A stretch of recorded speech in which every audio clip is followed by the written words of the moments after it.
This episode is brought to you by Grit Pack Calls. GP Calls epitomizes the definition of grit, which is the courage, resolve, and strength of character to see the task through. When you pick up the easiest blowing duck and goose calls on the market, you'll have the courage to make the transition to the next level of field or competition calling. The boys in the shop don't just turn durable barrels and inserts, but they spend the time to produce the highest quality internal reed system possible. With the original True Grit, Nitty Gritty, Trickster, and Wood Splitter duck call, or the Big Hurt and Mo Crack and Goose calls, you can produce a more versatile, realistic, and higher quality sound with all the ease of a double reed. Whether you're looking to up your game or you're just starting out, let a Grit Pack call work just as hard for you as the Grit Pack crew did to develop and bring you the next level of quality with easy blowing calls. Visit them at gpcalls.com or on Facebook and Instagram. Grit Pack Calls. Find your grit.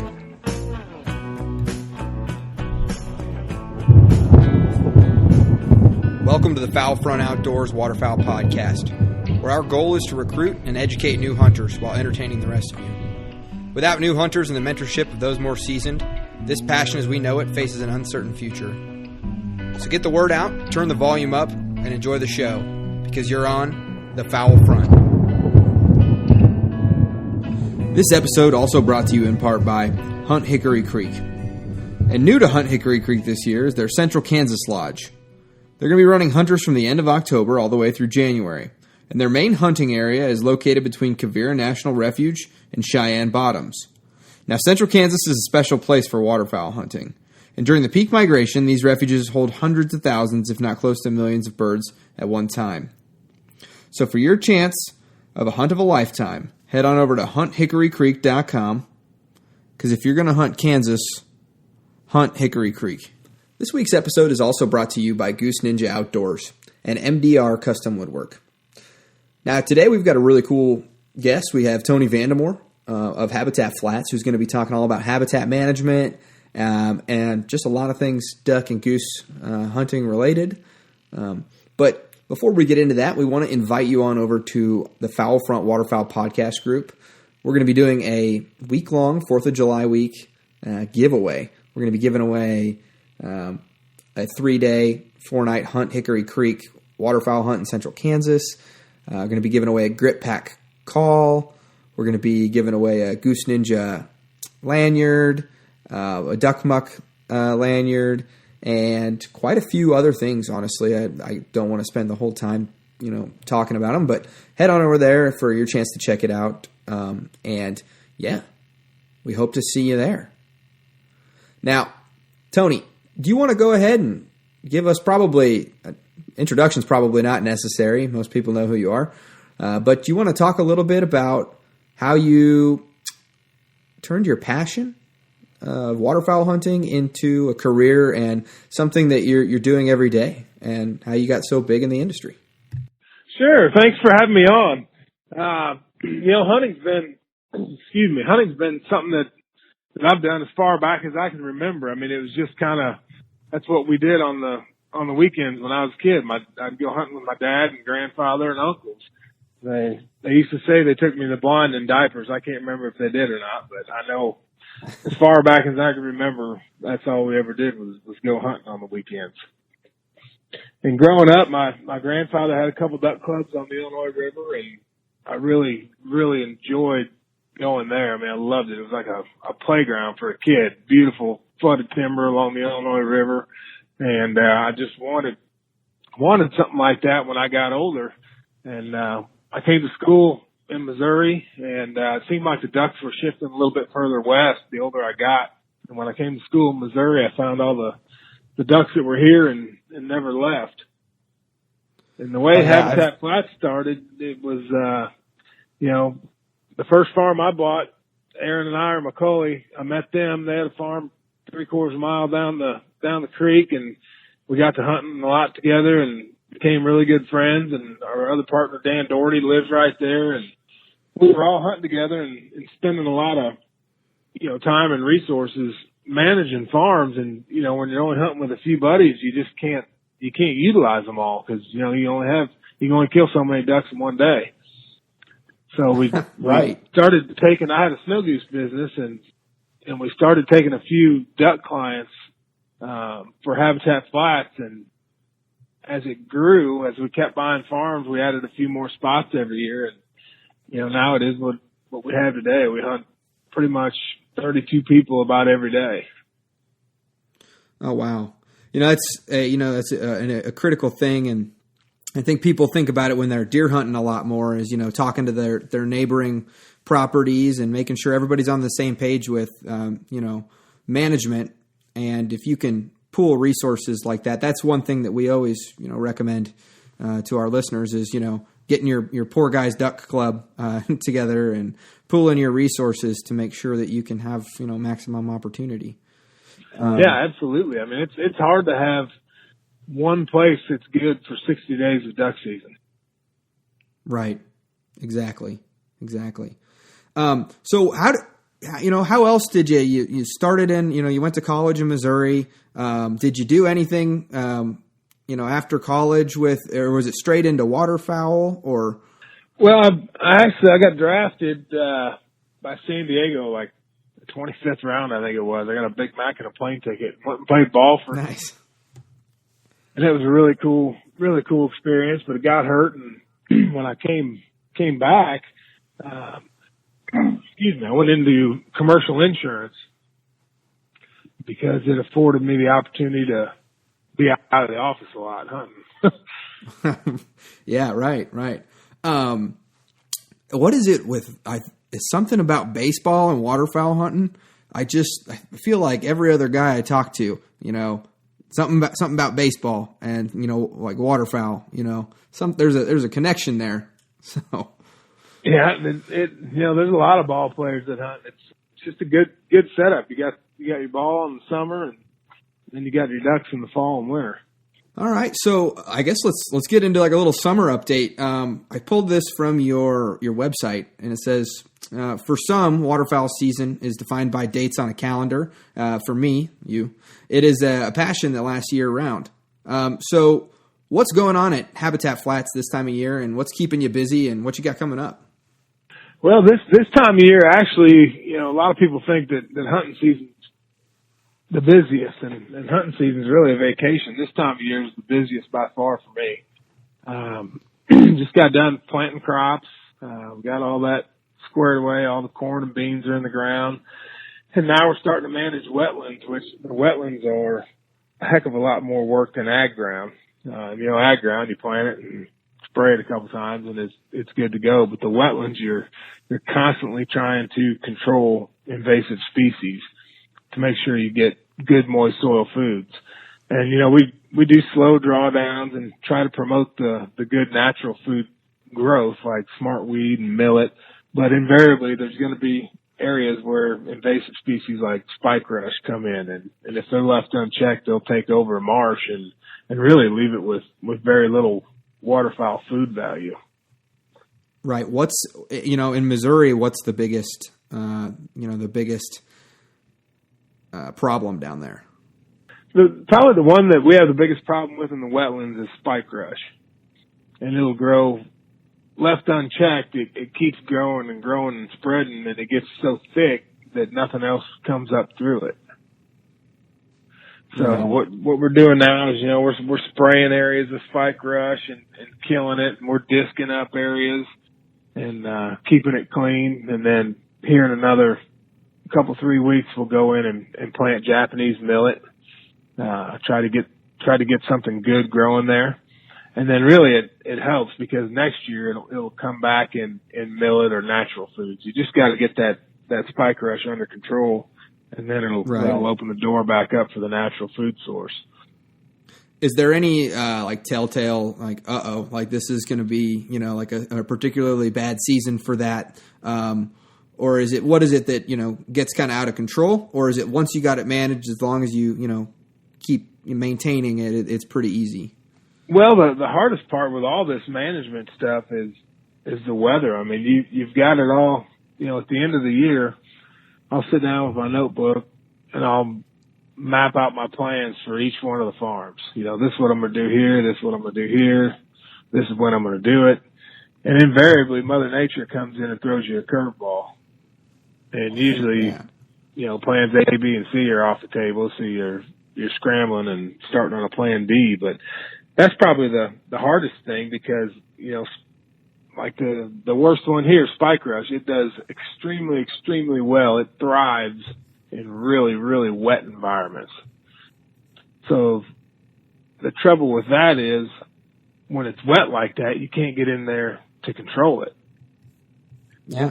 I mean, you can keep it sprayed and get it set back some, but you can't disc it up. You can't really work anything. So what you're trying to do then is to get it sprayed and get a good kill and then let the natural stuff hopefully release up through there. Right. Now, do you have a degree in this type of thing, or did you just kind of learn everything on the fly and through research and boots on the ground? Yeah, I mean, I don't have a degree. My degree's in marketing. My uncle helped manage a couple refuges in Illinois. He's taught me a lot, and everything else I've learned through trial and error through the years. And luckily, I've made a lot of errors and been able to learn from them and kind of have, you never have it totally figured out. I'm always learning new stuff, but we've got ways of doing things now that have worked for us for several years. So nice. Now, I know you kind of touched on it already, but you got a pretty good thing going with Habitat Flats there, and a lot of hard work and dedication has been put into that. And I was just kind of curious if we could just get a quick, maybe a rundown of, the evolution of how it came to be. What did it start out as? Was it just ag fields and, what's the story of Habitat Flats? Yeah, I mean, excuse me, Habitat Flats was basically just ag field. I mean, it was just an idea that we put together to create excellent habitat. I mean, one of the first farms that I leased was kind of next door to the refuge, and it was not managed. I mean, it was just flooded crop stubble, and we had a few good days, killed a few ducks out of it. And I always said, if you could make this look like the refuge with standing corn, well managed, why wouldn't it be excellent? And, some people, it's too small. You're not going to compete with the refuge and all that. Well, anyway, we got it bought, and the first year it was full of mallards. Just the first year we went in and started managing it, and it worked, and it was kind of like, whoa, this is pretty cool. And it just kind of took off from there. We've never wanted to sacrifice quality for quantity. So when we first started, we only ran, we built a lodge to sleep 24 people, to run 4 groups of 6 snow goose hunters. But we only ran 8 duck hunters at a time that first year. And then as we kept buying farms, we'd add a couple more spots on the schedule, just to ensure that we always had excellent hunting. Yeah. And now we've got, 70 some blinds and we hunt, 32 people a day. There's a lot of stuff getting rested every day. Right. And that's a big part of it. I mean, they gotta be able to rest or they're going to jet. Yeah, exactly. Now you just said 72 blinds. I can barely upkeep my one blind that I do have. What kind of, maintenance do you have to do to these things all year? Are these, are you building these things out of wood? Are you, inserting hard blinds, pit blinds, stuff like that? They're both. I mean, we've got a lot of pit blinds buried out in the fields. And, you don't have to do a whole lot to them except before the season. You got to pump them all out, camo them up. And then in the timber, we build big wooden box blind, like stilt blinds. They're big, they're comfortable.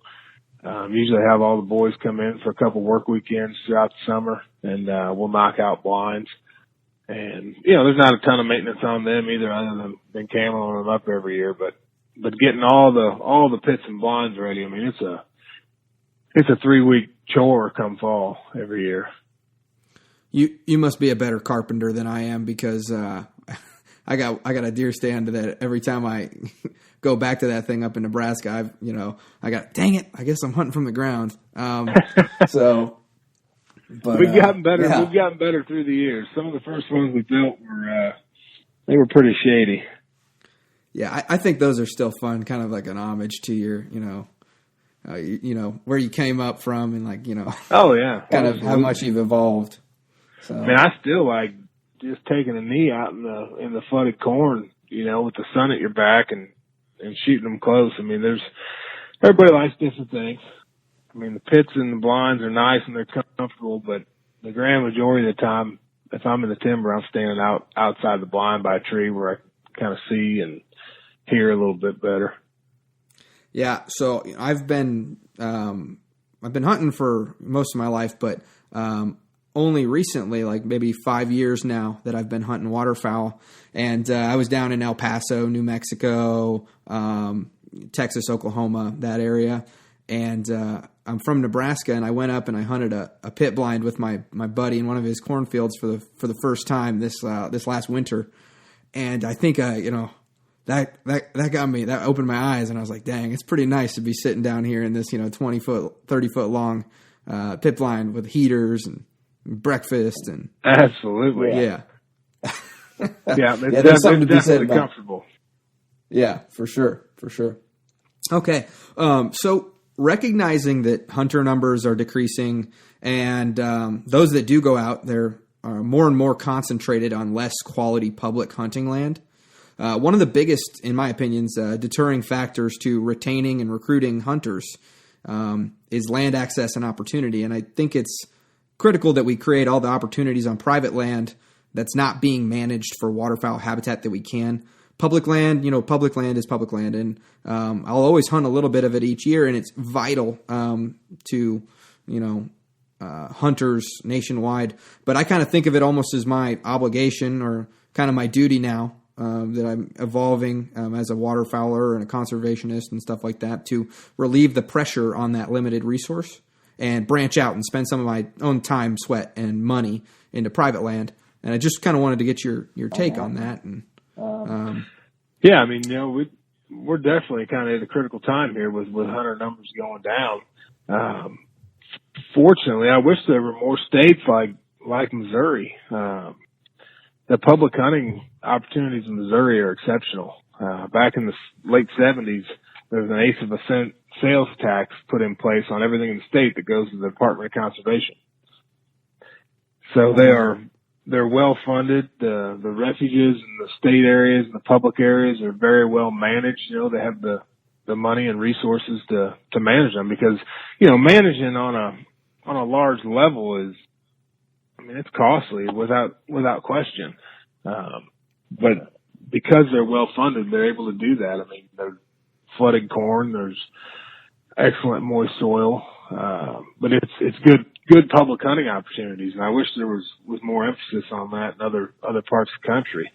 On the private land side, like Kansas has the walk-in hunting area, the WEHA program. Mm-hmm. And that's a great program. I don't know what type of waterfowl opportunities there are on there. I don't hunt out in Kansas a lot anymore. I'm sure there's probably some decent dry fielding spots, and you probably shoot a few ducks and geese on some of the ponds on that ground. But obviously, it's good deer and turkey hunting. Right. I mean, there's definitely programs out there. There could stand to be a lot more. Yeah, I agree, and it's something that I kind of coming in the last 5 years and seeing it almost maybe like a little fresh perspective, but it's kind of why aren't there more access programs? You see people piling up on these these successful lakes, and it's a mad rush, and that can be kind of fun on opening weekend. But it gets a little tiring going out throughout the season. And the hunter that's only going out 4 or 5 times a year, that's pretty average for most waterfowl hunters. They don't get to put a lot of time and effort into securing private leases or anything like that. But those guys stop hunting, those gals stop hunting, and we lose a lot of money. That's it. I mean, people I think sometimes overwhelmed at the thought of leasing ground, and it can be very inexpensive. Back whatever. I mean, say you hunt 4 or 5 times a year. If there's 10 or 15 of you even go in on a spot, I mean, it makes it very reasonable. Yeah, absolutely. And then obviously, you know, I think here in Kansas and especially down in Oklahoma, you do run into a little bit with the kind of the lease competitions between what you'd call the average Joes and then some outfitters. You know what I mean? And so you really do have to. I wouldn't, you know, if you find a good duck property, honestly, a lot of times you can get away with just permission on the property.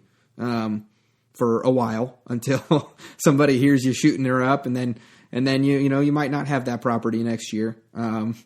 But that's just kind of the way it is. And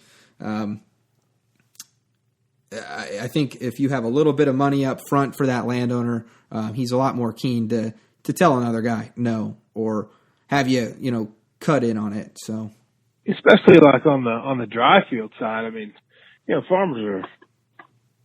I grew up in a farming community, 700 people, and the town where the lodge is at now is 140 people. I mean, farmers are good people for the most part, very easy to get along with. You know, little goes a long way. Taking them a ham at Christmas, or stopping in the off season and saying hello, and dropping off a ham or whatever. I mean, I think the trouble a lot of people run into, they might stop and ask permission and get it for the day, and then they just disappear after that. They don't stop back in and say thank you. They don't stop back in the summer and say hello. And then they show up the next year and want to hunt. Oh, somebody else hunting it. Well, that stinks. It's got to be somebody that leased it or whatever. Well, maybe not. I mean, maybe it's just because you didn't put in the time to keep in touch. Right. I always tell them, hey, I've got a truck and I've got tools, and a strong back. So if you need anything done around here, and I know there is a little bit of tentativeness with that, because as soon as you trade work for hunting permission, you're not covered by that. Most states have that, the law where it kind of lets you, if you're giving somebody free permission, you're not liable. Right. So, and I know some people, do get a little tentative around that kind of thing, but yeah, it goes a long ways to offer to, fix a fence. And I always tell them, hey, if you got me on your property, it's gonna be cleaner when I left than I found it, and that's an extra set of eyes out there covering your land. And a lot of landowners really appreciate that, especially if I put up trail cams and stuff like that and inform them, hey, you do have poachers that utilize this area, or hey, you've got you got this portion of the fence that's down, and you got cattle moving freely across these two. That kind of thing. So yeah, you always hear the horror stories. I mean, you go in and talk to somebody and they're like, "No, I don't think I'm going to let you hunt because the last people I did left a huge mess out there." I mean, that kind of stuff just can't happen if you want to keep hunting people's private ground. Cutting ruts or leaving trash. I mean, it's our resource. It's our duty to clean up after ourselves and keep it beautiful. Absolutely. Okay, so in your opinion, what are the most important habitat conditions to create for duck hunting habitat and duck hunting opportunity? What are the most important types of habitat to have? Yeah, what like the food, or is it water or shelter? Or, what are we? Yeah, what's the most important thing to concentrate on? Foremost, they're gonna need refuge. I mean, I hear a lot of people say, you don't need refuge; they'll find a place to sit, and that's true. But if they don't have refuge, they're going somewhere else. I mean, food-wise, their nutritional needs change throughout the year depending on the temperature. So I wouldn't say, hey, you've got to have all flooded corn, or you got to have this, you got to have that. I mean, I like a good variety. I mean, moist soil stuff early. They eat a lot of bugs and invertebrates early in the year. Later on, when it's cold, they'll jump over to the hot foods like corn, whether it be flooded or out in the dry fields. It's hard to say what one one thing you need the most, because it's kind of a combination of all of them. I mean, if they've got refuge and nothing to eat, they're probably they're gonna bug out once they get hungry. And they might have all the food in the world, and if they're getting gun daylight dark every day, they're probably gonna take off. I think you just brought up something that doesn't get brought up when we talk about habitat a lot, is that, just as important as food and water and, a place to hide is a safe space, I guess. That's a very limited resource for a duck.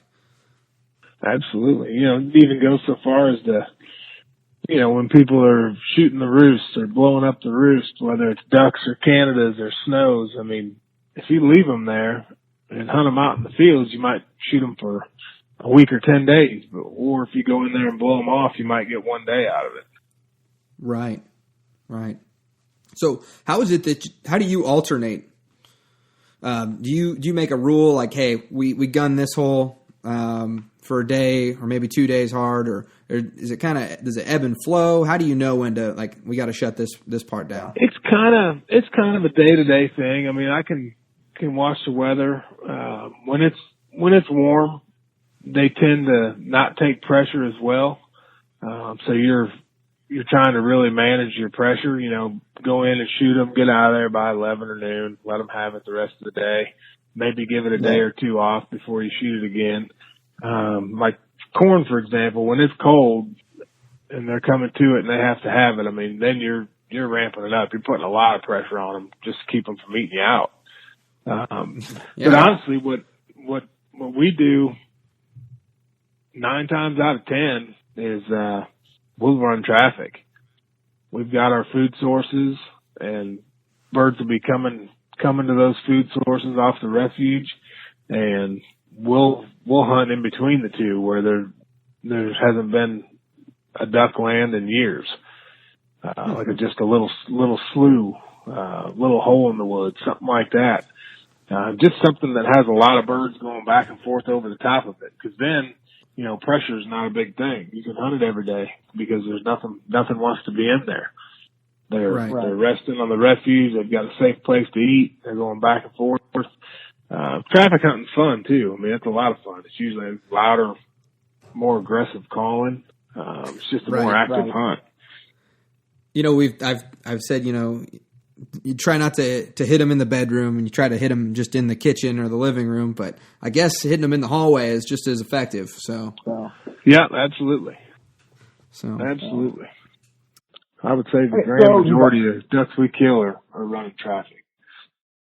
Yeah. And there's different strategies and techniques involved in that too, that are, like you said, a lot more fun because they're a little bit more active. Mm-hmm. Absolutely. So you've talked about it a little bit, but what all food sources do you, like, what do you primarily manage there on your properties? Primarily, manage moist soil marshes. So we're looking at natural millets, smartweed, panicum, nutsedge, all the really good natural foods. And then we'll plant some Jap millet, some buckwheat. We plant quite a bit of corn and beans. Probably one thing that goes overlooked a lot that I try to manage for are bugs. When it's warm, the first 2-3 weeks of the season, and you cut them open, their craws are just full of bugs. Okay, so that's actually one of the other questions I was going to ask. What do you do for that? And have you ever experimented with maybe crustacean or bait fish or anything like that? No, I never have, but I know. Your invertebrates and your bugs are going to do a lot better in horizontal cover than they are vertical cover, which means like a natural food source that comes up, be it millet, smartweed, panicum, nutsedge, that good natural food that comes up in a properly managed wetland. I'll let it mature, and then I'll go in and brush hog it so that cover is now horizontal on the ground. So anything less than, say, a foot of water, I'll scalp it all the way to the ground. You got all that fodder matted up, and then when you put water on, it really really encourages big invertebrate blooms and bug life.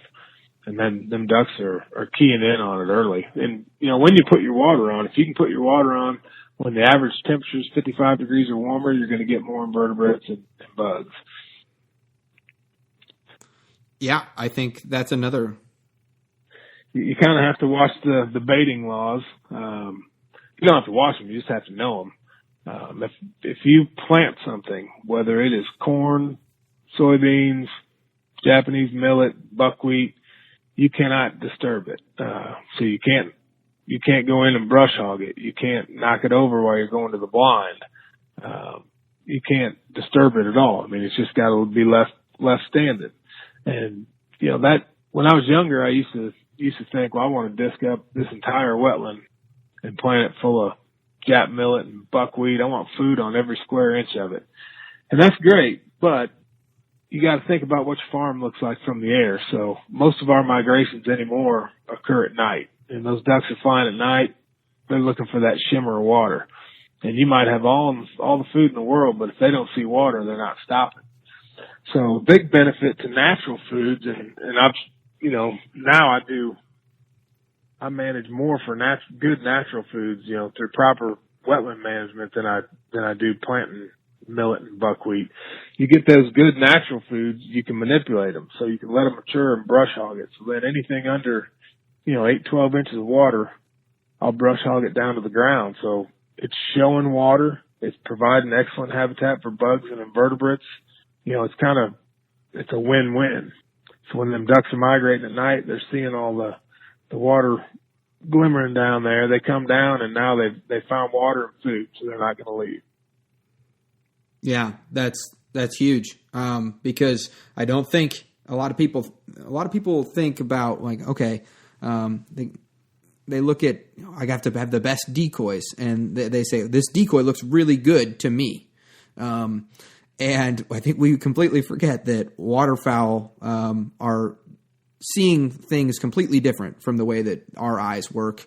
And then not only that is, you got to think, right, you said that most of the migration happens during the night, and I don't think a lot of people truly understand that. And that is, I've never even thought that. Yeah, you're right. Maybe you got to have that shimmer off the moonlight, or you got to be able to see that. And you can see water from the air pretty well with any sort of light source, even with the stars. So, and it goes to just knowing, or not knowing, but when to hunt things. I mean, on flight days, days when you got new ducks, they're pretty easy to kill anywhere.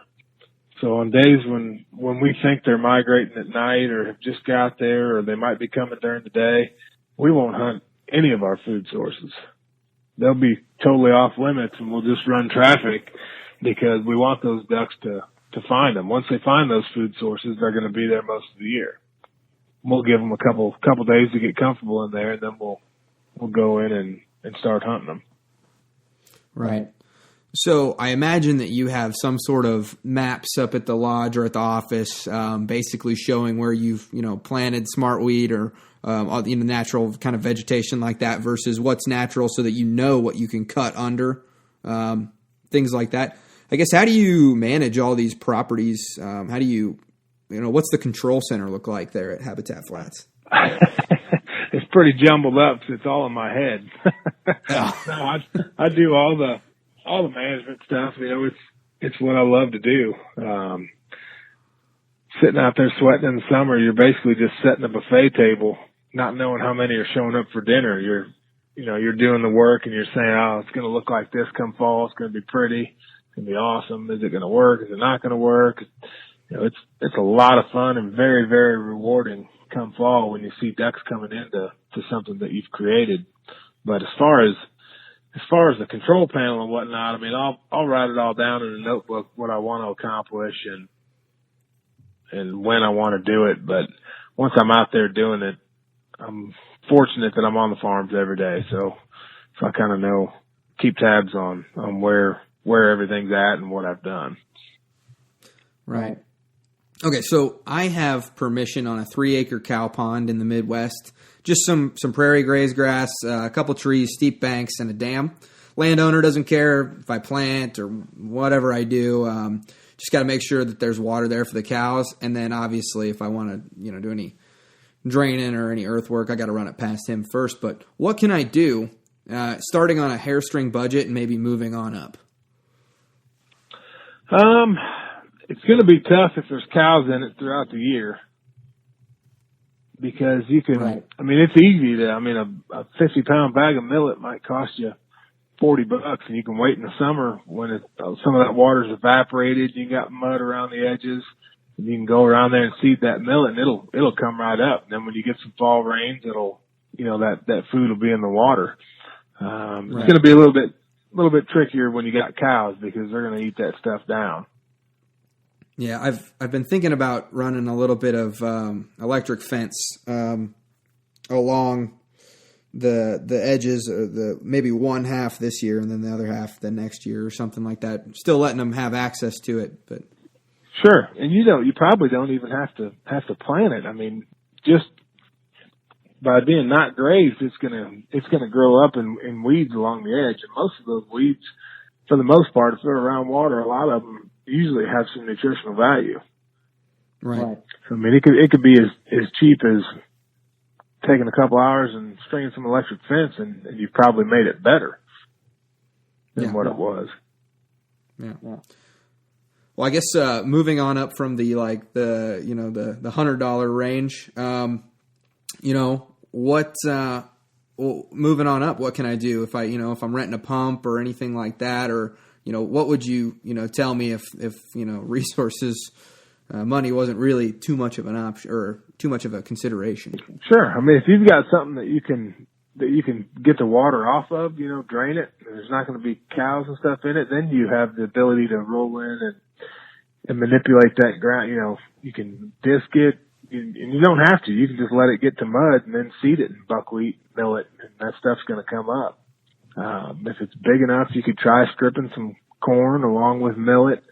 Again, I don't like having just one food source, going in and planting the whole thing to corn. I mean, if I can have some diversity, I'd like to. Right. And now, is that just, spread out diversity, or do you try to concentrate them so that you can,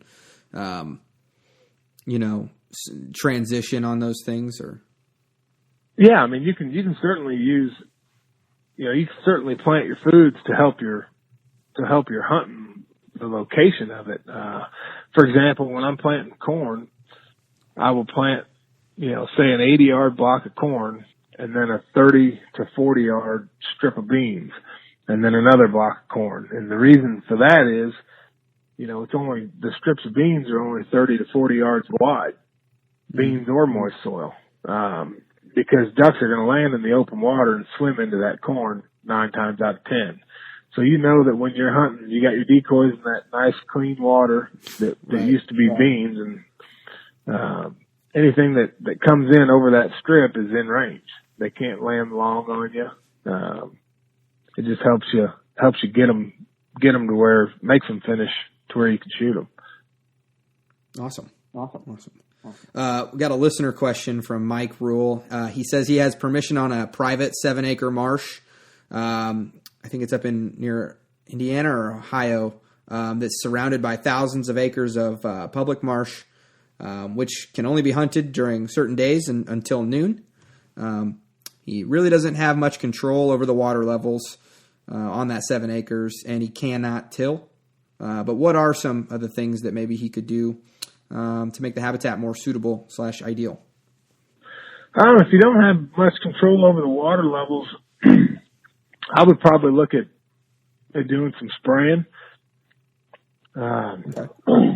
Spraying or even mowing. If it got dry enough to get in there, and things were mature. I mean, just to show some water in there and make sure, the ducks know you're there, for one, especially if you're surrounded by a ton of water. The biggest part of killing a duck is the biggest hurdle to me anyway is just getting them over you. I mean, if you don't have them over you, then you're probably not going to kill any. Right. So if I had something in the middle of a big marsh, I would first want to make sure I had some water. It can be difficult on those smaller pieces to provide enough food to compete with something bigger. And, we fight that same battle. Like with our cornfields, ducks are going to that corn, and the timber in between the corn and the refuge. I mean, people will say, what are you planting there? And I don't do anything. I just keep it sprayed in the summer. There'll be bare dirt just because I know that I can't compete with that flooded corn. All I want in there is water. Right. And that's something that he probably will have to watch too. If we catch a late summer flood, we've got vegetation that's, head high. We haven't been in there spraying it, or I haven't mowed it. I've kind of left it unchecked. Well, now I don't have anywhere, I don't have any decoy pools. I don't have any open water. So I'll kind of keep some places sprayed and mowed throughout the summer, thinking ahead that these are going to be open water areas where I'm going to put decoys. Right. Yeah, that's sometimes less is more, I guess. Yeah, absolutely. All right, another listener question from Taylor Wasserman. He wants to know when the best time to flood a field, be it corn, millet, or beans, is. What's the trigger? You're going to hear a lot of different ideas on that. Some people, I'm going to wait, flood it when the mallards get here. I'm going to do this and do that, do it late when there's more ducks, and I don't want them to eat me out too early and all that. I'm the complete opposite. I'm putting water on it as soon as I can. So I'll plant early season beans, so where we're cutting them, late September, and our season doesn't open until the first part of November, but I'm kicking the pumps on immediately just to put sheet water out there. And it's not so that, ducks are going to be in there eating my corn, but that sheet water is going to be loading up with bugs because it's warmer. Like I said earlier, if it's 55 degrees or warmer, you're going to get a lot better invertebrate blooms. So I always like to put water on as soon as I can, as long as I've got everything in check, especially like on the wetlands. I'll let it mature, I'll mow it, spray it, then I'll put water on it, put a little water on it for early teal season in September. It's great because I get to hunt early teal over it, but it's also loading up with bugs. So then regular duck season comes along, I've got a lot more food in there with the bugs. But also a big thing for me is you don't realize how many ducks migrate early. And I mean, I'm talking September, big ducks, pintails, widgeons, gadwall shovelers.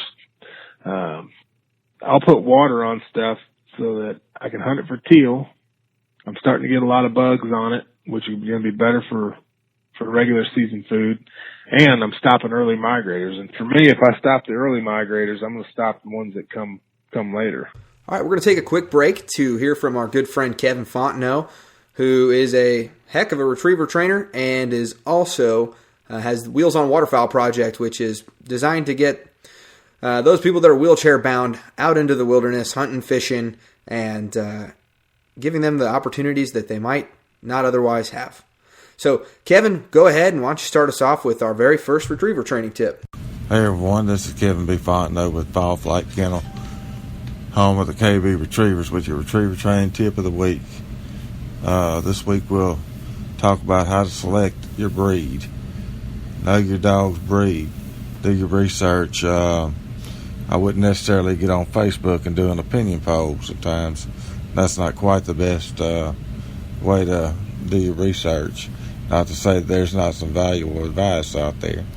Your lab is the most common retriever breed here in the United States. You need to research the breed, its history, and the standards for the breed.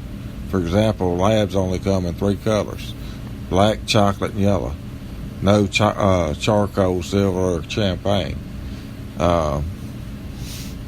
With the dilute gene causing this, people will tell you that, these dogs are fine, they can be registered AKC, blah, blah, blah. These guys that sell these dogs are about like a very good snake oil salesman. But no matter, if you do your research on your breed, the history of the breed, you'll come out with you a good pup. Now, Labrador, by far, isn't the only breed.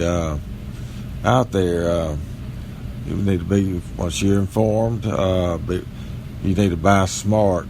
No matter what breed you decide on, you need to check out your breeder and see what they've had prior and previous. You don't have to go buy the most expensive dog. You don't have to buy the cheapest dog. You got to remember, you got a lot of time and money that's going to be involved in this animal over the next, hopefully, 14 duck seasons.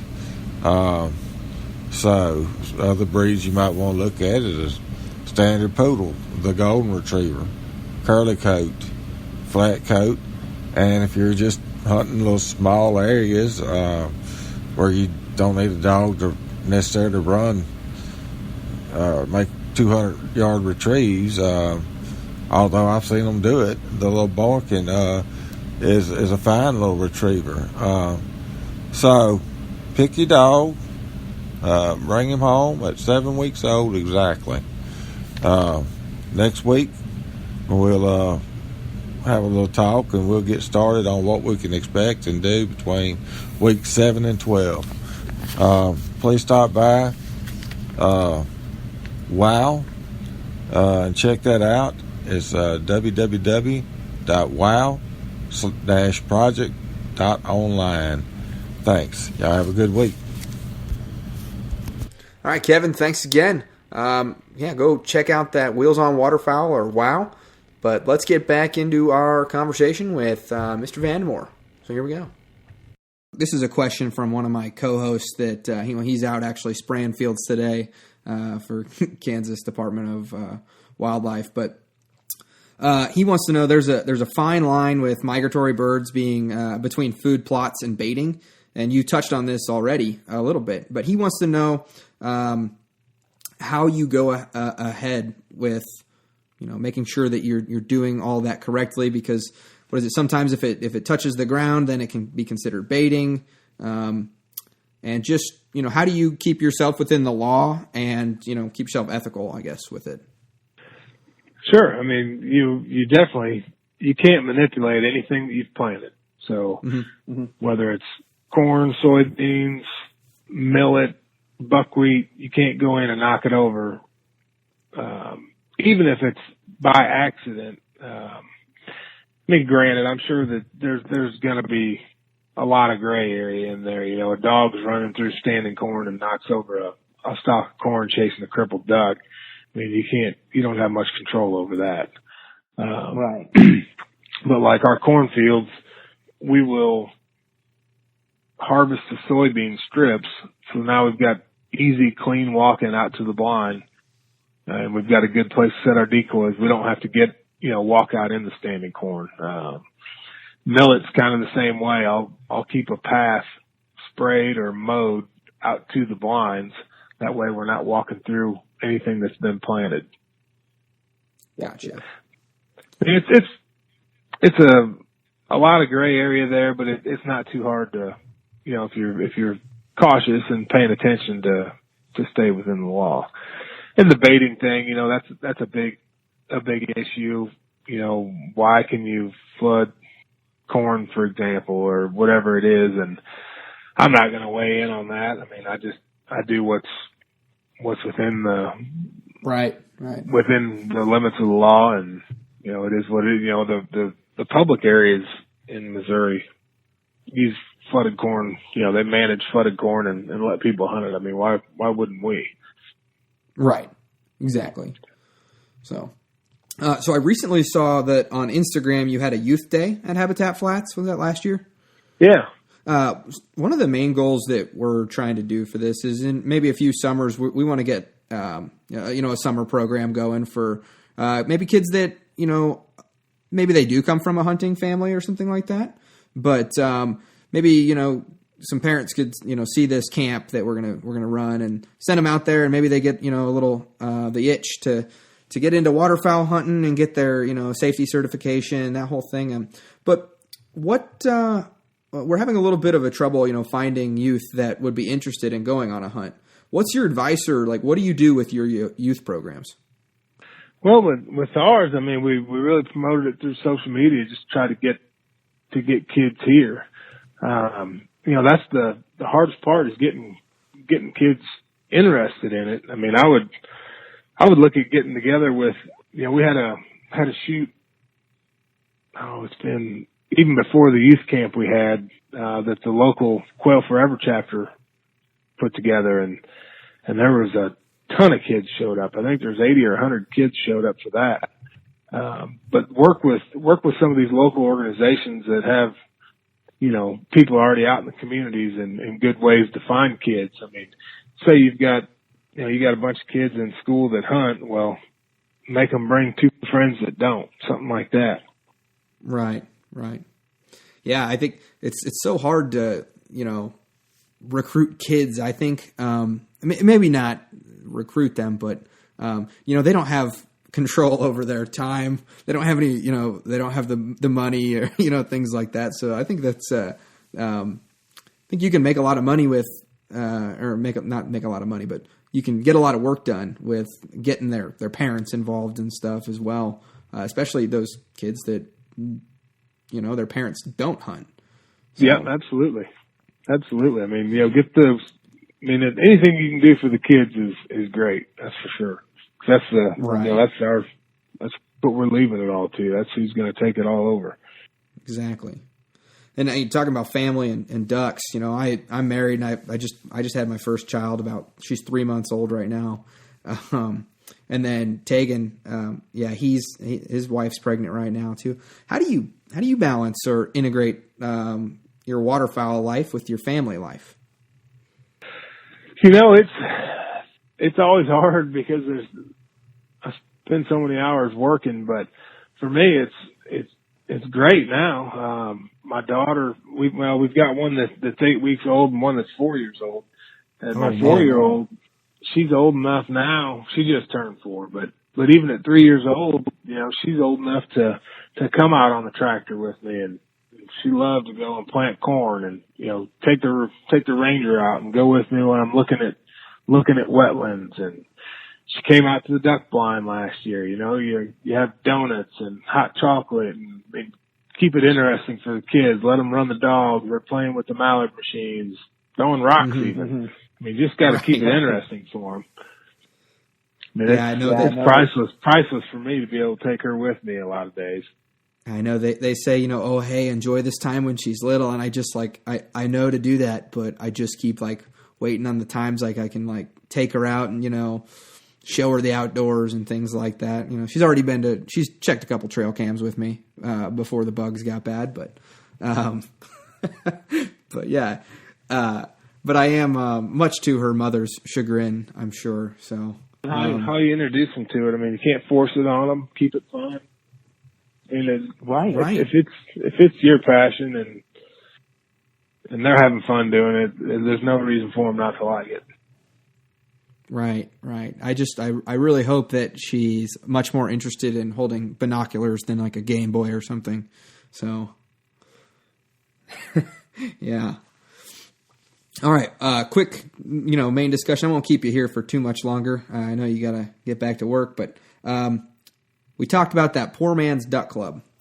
How do I get my own little slice of heaven that is Habitat Flats? And so our plan is myself and Tegan and a few other guys. We have some access and some permissions, some family that we're able to kind of do what we want with on several properties outside of the agriculture portion and some small watersheds and ponds and fields. But we're going to do some initial development of the land on a shoestring budget and recruit some members, combined with having some weekend slots and some day slots to the general public, stuff like that. But what are the foibles? What are the things that are our biggest hurdles going into this kind of starting this duck club, and what are we going to run into? There's really not. I mean, the biggest hurdle is it's going to be a lot of work, but sweat equity, there's no replacement for it, in my opinion. I mean, if you're willing to put forth the elbow grease, you can create some great stuff out of nothing. Right. I mean, and very, do it very economically. You can get a lot done with a little sprayer on a 4-wheeler, or, a little pull behind mower on a 4-wheeler. It just takes time. Right. But that, as you kind of, everybody goes through different stages as hunters, and once conservation becomes a focus, I mean, you'll have just as much fun doing that off-season work as you do come duck season. And it definitely makes it a lot more rewarding. What's our biggest caution? What will you tell us? Like, hey, this is something you need to watch out for. This is something that, like, don't do this because I messed this up, or something like that. Oh, I mean, you're going to make mistakes. That's part of it. That's what makes you better. When you're looking at putting water on stuff, I think, people tend to overlook how much you lose to soak, what I call soak, getting the ground saturated enough to where it'll hold water. Right. I'll run all the numbers in my head. There's 325,840 gallons in an acre foot of water roughly. So I'll figure out how much my well's putting out, when I need to turn it on to have X amount of water for teal season, or this much water for regular duck season. But invariably you don't factor in the soak and also the evaporation. People think you lose a ton of water, everything evaporates in the summer because it's so hot. And that's true, but most of the summer you've got a lot of humidity. And what I see is I lose a lot more to evaporation, in October when it's still fairly warm, but you don't have that humidity. So pumping's probably the biggest thing that'll be your hurdle, learning all that and the soak and just trying to stay on top of it. Yeah. What was like a kind of a word of advice or something, just a general comment of when you go from just hunting as the thing that happens on the weekend and the thing that you think about during your day job to making the plunge where it's your side gig or entering the industry, as it were, what's the biggest change? I mean, you can't do it for the wrong reasons. I mean, you can't do it to make a whole bunch of money. Don't get me wrong. We're definitely doing it to make money. But when we did it, I did it as a means to pay for my passion of creating habitat. And, that was kind of our passion was creating better habitat, building awesome duck farms. And, we didn't have any money. So there's just no other way to do it than through guiding. But fortunately, you hear all the horror stories, oh my God, you're going to get burnt out on guiding and this, that, and the other thing. Big things, just have great clients. I mean, our guests that come are awesome people. A lot of them become really good friends. They're texting us all throughout the year. Did you catch that rain? Did you miss that rain? That sort of thing. Just keep it fun. I mean, don't look at it as a job. I mean, that's the worst thing if you get burnt out on it and look at it as a job. I mean, I'm lucky. I love what I do. So, the old saying, if you love what you do, you never work a day in your life. Yeah.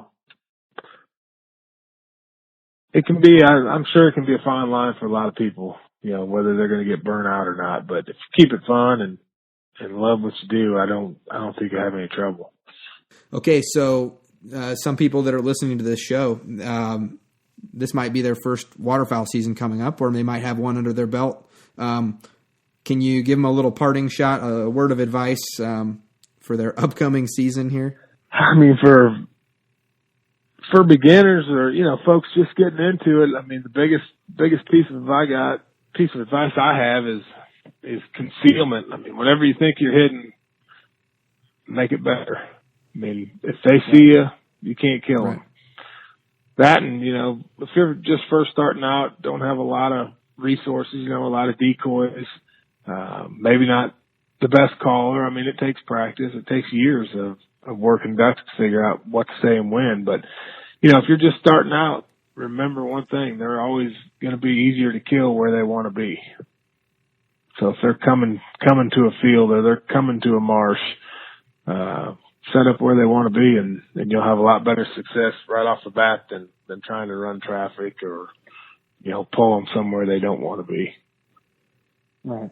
Got to do your homework. Now, you only get to go hunting one more time for the rest of your life. Where are you going, what you hunting, and when and who? I hope it's a big blind. There's a lot of people I want to hunt with again. I'm probably going to one of our timber holes, probably Love Lake, with a 15-mile-an-hour wind and not a cloud in the sky, 35 degrees, with my girls, my wife, nice. My grandfather. If I could bring him back, I'd give anything to hunt one more day with him. My dad, all my buddies. Like I said, it'd have to be a big blind. Awesome. Now you get interviewed a lot, and I know that. But is there anything that you don't necessarily get the chance to talk about that anything like that? Not really. I think scouting oftentimes gets overlooked for people just starting out. I mean, I kind of touched on it there a second ago, but birds are easier to kill where they want to be. But to really know the ins and outs of where they want to be, you need to scout. You got to put in a lot of windshield time. Know where they're coming from, what time they're getting there. I mean, is it a day roost? Are they roosting there at night? Is it a food source? That sort of thing. I mean, the more you know about whatever animal it is you're hunting, whether it's ducks or geese or deer or turkeys, the higher your success is going to be. Right. Well, Tony, I appreciate you coming on, and I know I've learned a lot, and I hope the listeners have too. Where can they, find more about your operation? And I know you got a blog, and you've got a heck of an Instagram page, things of that nature. Yeah, I mean, our website is habitatflats.com. I've got my website, TonyVandemore.com, but we try to really keep up on our social media stuff and just kind of share what we're doing every day. My Instagram page is at Tony Vandemore, and then Tony Vandemore Facebook, Habitat Flats Facebook. I'm usually pretty easy to get in touch with. As far as email, my cell phone service isn't the best, but my email is Tony at Habitat Flats. Anybody has any questions, feel free to reach out. I try to get back with everybody. I don't sleep a whole lot, so. Yeah, I'd say, I very much appreciate you coming on here, with whether you admit it or not, but you're, a pretty big staple in the industry. And as far as if, the hunting industry were a football game, I think I'd be up in the nosebleeds as far as that goes. And I just, I sent you an email, and heck, you left me a voicemail about 20 minutes later, and I appreciate the opportunity of you coming on here and helping us reach out to. I appreciate you having me on. I'm no different than anybody else. I'm just fortunate and blessed that I get to do it every day.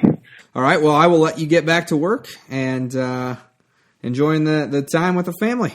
All right. Thanks again. Enjoy that little one. Will do. Thanks. Have a good day. Thanks for listening to this week's episode of the Fowl Front Waterfowl Podcast. Please come join us on our Facebook group, the Fowl Front Waterfowl Podcast group, where you can connect with a good group of hunters, because we're all in this together. We need to act like it so that hopefully our great grandkids will be hunting ducks over our favorite public lands. We also ask that you go ahead and give us a written review on iTunes and give us 5 stars if you think we deserve it. And we really do want to hear back from you so that we can give you the best possible content. And if you get in on that Facebook group, you can get in there and you can ask questions, and you can tell us what you want to hear next, or you can tell us what you don't like, and we'll be sure to tailor things to our listeners. So, all right, stay safe out there, and we will see you next week.